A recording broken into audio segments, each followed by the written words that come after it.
रे बबिता तुई तो मोर मनर रानी हे रही था रे तुई तो मोर मनर रानी हे रही था।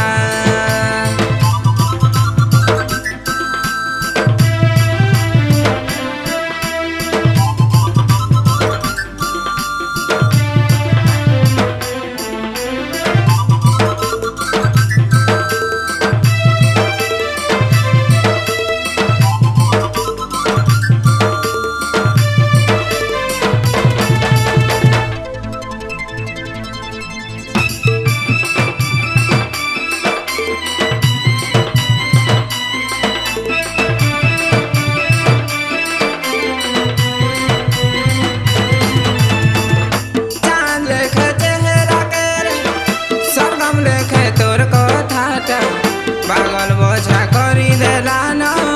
हाय तोर बुरा चेहरा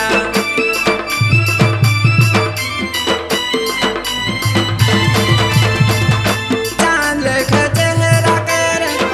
सरगम लेखे तोर कथाटा पागल बोझा करी देला न हाय तोर बुरा चेहरा भल पाऊ चकाते भल पाऊ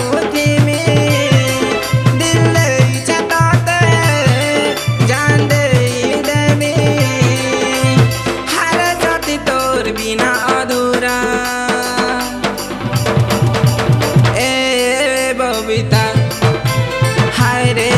बबिता ए बबिता हाय रे बबिता तुई तो मोर मनर रानी हे रही था रे तुई तो मोर मनर रानी हे रही था।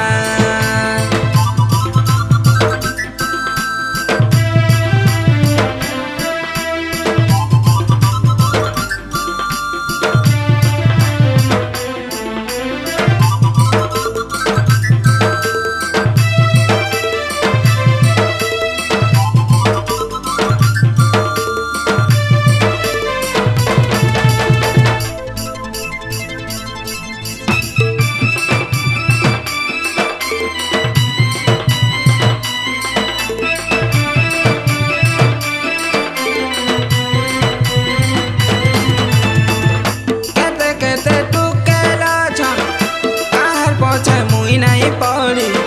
तो लगी हाय रे धान गली नम केते झुरी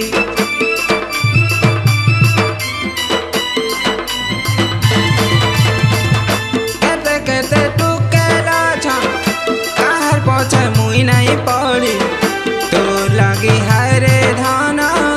गली नम केते झुरी हारे मधुमालती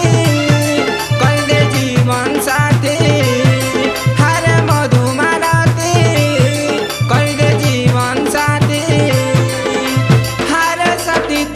बिना अधूरा ए बबिता